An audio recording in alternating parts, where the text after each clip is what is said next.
Okay, welcome. This is Pastor Matthew Best from St. Stephen Lutheran Church in New Kingstown, Pennsylvania. You can find us on the web at ststephenlc.org. You can find my own videos and blog posts and prayers and stuff like that at pastormatthewbest.com. All right, this is our stroll through scripture. This is for the readings for Sunday, August 21st, the 11th, Sunday after Pentecost. Stroll through scripture is, of course, my time in which we take a look at the upcoming lectionary readings and offer some commentary, thoughts, questions, whatever else comes to mind. Welcome your thoughts as well. You can put those in the chat section, and love to talk about the scripture. Nothing makes a pastor more happy than people who want to talk about these type of things. So anyway, all right, our first reading is from Isaiah 58. 9b to 14. Then you shall call and the Lord will answer. You shall cry for help and he will say, here I am. If you remove the yoke from among you, the pointing of the finger, the speaking of evil, if you offer your food to the hungry and satisfy the needs of the afflicted, then your light shall rise in the darkness and your gloom will be like the noonday. The Lord will guide you continually and satisfy your needs in parched places and make your bones strong, and you shall be like a watered garden, like a spring of water whose waters never fail.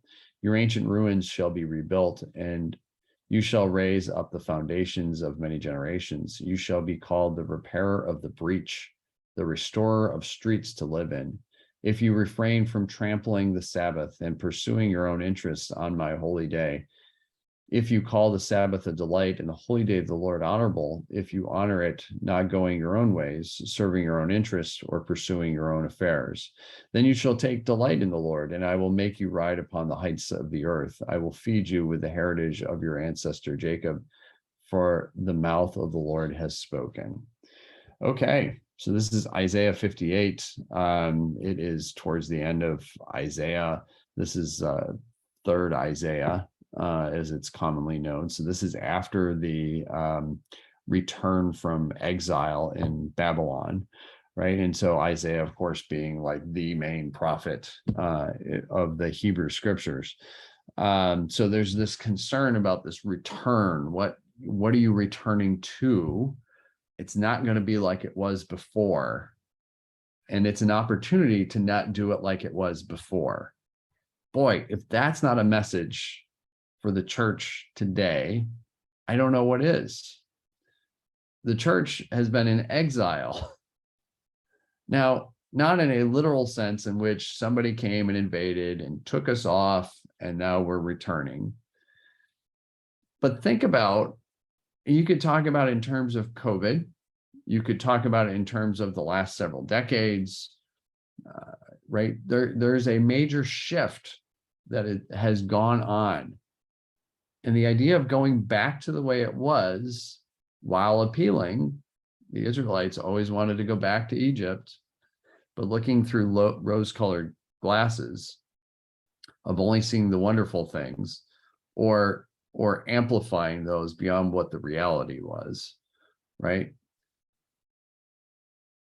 Here, Isaiah is talking about what's important, right? So if you remove the yoke from among you, what does that mean? A yoke is a bar that goes over the top of the shoulders of like oxen, right? To pull the plow, right? But a yoke is a burden, right? So that would be like an injustice, an exploitation, an abuse. If you remove that from among you, the pointing of the finger, scapegoating, the speaking of evil, if you offer your food to the hungry and satisfy the needs of the afflicted, then your light shall rise in the darkness and your gloom be like the noonday. Here's your opportunity to do what you should have been doing, right? It's the same, right? The church has the same idea, right? Are we going to go back to just, is the church a club, those type of things? Or is it that it's to remove the yoke, to stop scapegoating, stop the speaking of evil. What is the speaking of evil? In a context, well, it could be, we're going to condemn these people because of their this, that, or the other thing, right? Just read the news. There's a lot of church that is not healthy, that frankly speaks evil and is the opposite of what church is supposed to be about. And then if you offer food to the hungry, satisfy the needs of the afflicted, right? The things that you're supposed to be doing, the Lord will guide you continually and satisfy your needs in parched places and make your bones strong. If you're doing that, you'll get what you need. If your focus is completely internal, you're never going to get it. And you won't add anything to what's there.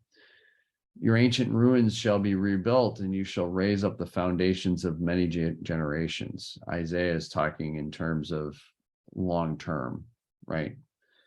You shall be called the repairer of the breach, the restorer of streets to live in. That's a beautiful phrase in there. There's actually a group called the Repairers of the Breach. You can look them up and see what they're about. And they take it from this passage of scripture, which has to do with all the things that we talked about at the top of this 9 through 11. Those are the things. Repair of the breach. There's a brokenness, and this is about repairing the brokenness into a way that the restorer of streets to live in, people want to be a part of. People want to come and reside, right? What is the reason for the church to exist? What is it that is actually attractional to people? Not in a, oh, I want to, but wow, they're doing something and it's giving life, and I want some of that. That's what churches are supposed to be about. Life, enhancing life, right? And then it goes on about trampling the Sabbath. I mean, this is a key thing with the Jewish faith, understanding that, right? So Isaiah here, this is going to match up also with what we hear in the gospel as far as this repairing of things, right? And a focus on what should be doing. But I think there's a message here in Isaiah that can speak very clearly to the church of 2022 in America as well. It wasn't written for the church in America in 2022, but we can benefit from listening to what Isaiah has to say. People are returning from exile. They want to go back to the way it was because it's familiar. But is the familiar the thing they should be doing? Is the familiar actually healthy? Is the familiar the things, is it as you really remember it, or are you remembering it the way that you want to remember it? Was it working before? A lot of churches go back to pre-COVID. We want to go back to the way it was before COVID. Was it really working then? Given that most churches have been in decline for several decades, it wasn't working then either. Though the way that we have been doing things was not working. Why would we go back to continue what wasn't working? That doesn't make any sense. It's comfortable, it's known, but it's not working. It's not sustainable. And so we have an opportunity, like Israel returning from exile, to do things in a different way. It's a beautiful opportunity for a fresh start. Does that mean you do everything completely different? No. You take what's valuable and good and you keep doing those things, and you get rid of things that don't work anymore, and you can add some new stuff. But there has to be this willingness to let go, right? We're a church that proclaims life, death, and resurrection, and yet oftentimes the church is the biggest resistor to life, death, and resurrection. Do we actually believe in resurrection? Or is that just something that happens way off in the future? And you want to know why people aren't part of church? Because there's usually a difference between what's proclaimed and what's lived. That doesn't appeal to people. There needs to be an alignment between what's proclaimed and what's lived. So if we proclaim life, death, and resurrection, we should be more than willing to go through life, death, and resurrection in our congregations, in our life, in our relationships, in our work, all those type of things. Is that fun? No, Jesus didn't say, hey, I'm here to bring fun. He came to bring transformation, right? It's really hard for people to want to get on board with something. Yeah, I want to people want transformation. I can guarantee you they want transformation, but it's really hard for them to come to people who say they want transformation and then don't do it. I don't care where this is true of anywhere, right? I'm not talking about just a specific, no, anywhere. Isaiah is offering us words of wisdom that say, hey, I know you're going back. You have an opportunity to do things differently. You have an opportunity to be repairers of the breach, the restorer of streets to live in. It's beautiful. Let's see. All right, I'm going to skip the Psalm. I'm going to go to Hebrews 12, 18 to 29. You have not come to something that can be touched, a blazing fire and darkness and gloom and a tempest and the sound of a trumpet and a voice whose words made the hearers beg that not another word be spoken to them, for they could not endure the order that was given. If even an animal touches the mountain, it shall be stoned to death. Indeed, so terrifying was the sight that Moses said, I tremble with fear. But you have come to Mount Zion and the city of the living God, the heavenly Jerusalem, and to innumerable angels in festal gathering, and the assembly of the firstborn who are enrolled in heaven, and to God, the judge of all, and to the spirits of the righteous made perfect, and to Jesus, the mediator of a new covenant, and to the sprinkled blood that speaks a better word than the blood of Abel. That's a long sentence, by the way. Run-on sentence. Anyway, sorry. See that you do not refuse the one who is speaking, for if they do not escape when they refuse the one who warned them on earth, how much less will we escape if we reject the one who warns from heaven? At that time, his voice shook the earth, and now he has promised, yet once more I shall shake not only the earth, but also the heaven. This phrase, yet once more, indicates the removal of what is shaken, that is, created things, so that what cannot be shaken may remain. Therefore, since we are receiving a kingdom that cannot be shaken, let us give thanks by which we offer to God an acceptable worship with reverence and awe, for indeed our God is a consuming fire. Oh, here we get more of the fire image. This is similar to what we had last week, the gospel reading, Luke 12, where Jesus said, I come to bring fire, right? So letter to the Hebrews, we don't know who the author is, and it's not written to the Hebrews, which is, it's wrongly labeled because it's written in Greek. New Testament's written in Greek. All of the New Testament's written in Greek. You've got a letter to the Hebrews. If it were a letter to the Hebrews, it would be written in Hebrew, but it's not. It's written to the universal church. I don't know why it's called the letter to the Hebrews, but it is. Anyway, so that's, sorry, a little side fun fact for the day. If you ever appear on Jeopardy. So here you got more discussion about fire. And you got this long run-on sentence, right? There's Hebrews has a lot of history. It's recounting a lot of things, right? And there's always images back.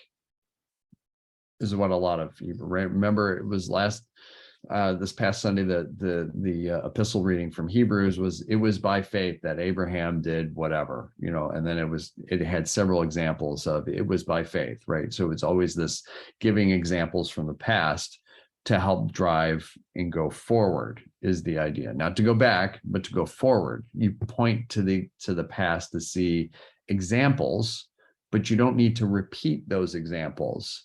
What's the core of of what's important about that example. That's the key. What was it based on, right? So the author of Hebrews is saying faith is why those people did things is because of faith. That's the key. And so as you're going forward, the key should be the foundation of faith, right? What you're going to do is going to look different than what they did because the context is different, right? That's just the reality. So it's not about recreating the past. It's about taking what happened and going forward in that based on a solid foundation is the idea, right? You have not come to something that can be touched, a blazing fire and darkness and gloom and a tempest and the sound of the trumpet and a voice, blah, blah, blah. But you have come to Mount Zion and the city of the living God, the heavenly Jerusalem, and to innumerable angels and festal gatherings. I love that. Right? And to the assembly and to God and the spirits of, and to the spirits of the righteous made perfect. Different time, different place, understanding that all people are possessed by something, by a spirit of something. This is what the author is recognizing. Far different than what we have an understanding of. But key to understanding this is there are spirits of the righteous. People are possessed in order to do good, in other words, right? And to Jesus and the sprinkled blood. This is a reference to what goes on in the temple, all that. See that you do not refuse the one who is speaking, for if they did not escape when they refused the one who warned them on earth, et cetera, et cetera.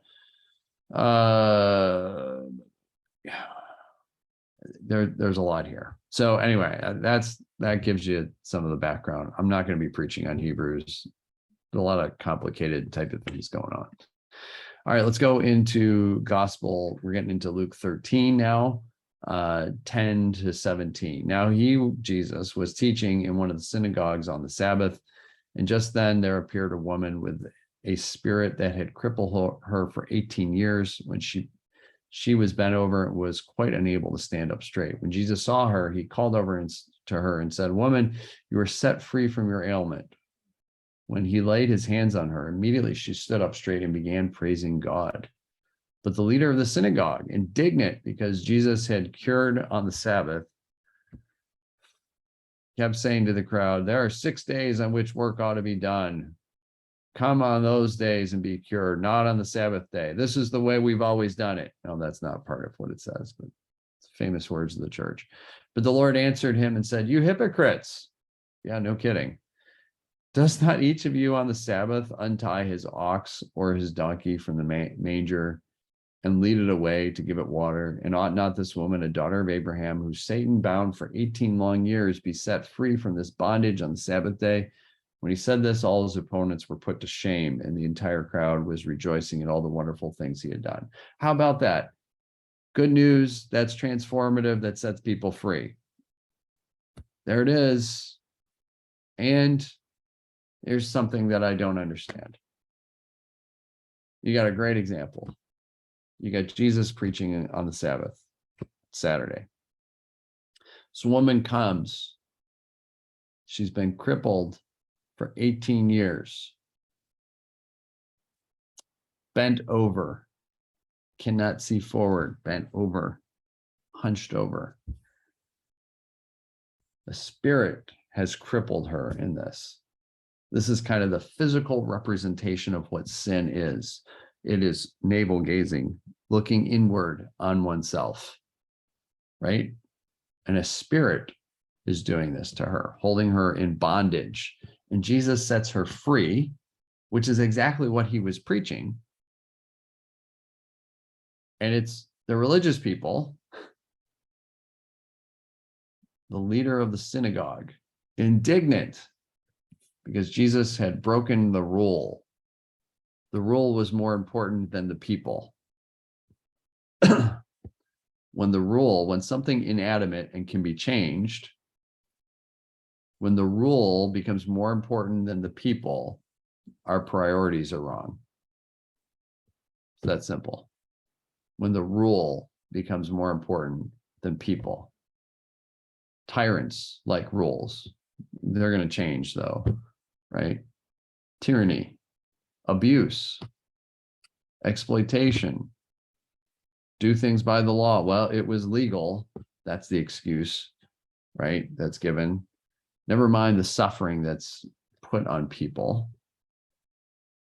And so Jesus rightly says, you hypocrites, you hypocrites. You say you're here to proclaim good news, and then what do? You get in the way. I can't tell you how I don't understand. Why would you be part of something? Why would you be part of the church and not participate? Why would you be part of the church and be an obstacle to good news being lived out? There are people who do that. I can't comprehend why you would be part of something and willfully resist what that organization is about. It makes no sense to me whatsoever. If we are about proclaiming the good news, it's what Jesus calls us to do. So I'm going with we're supposed to follow Jesus. So what does Jesus talk about?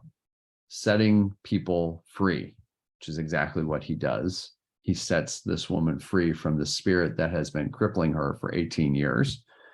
So that is liberation, setting people free, however you want to call it. Why would you get in the way of that?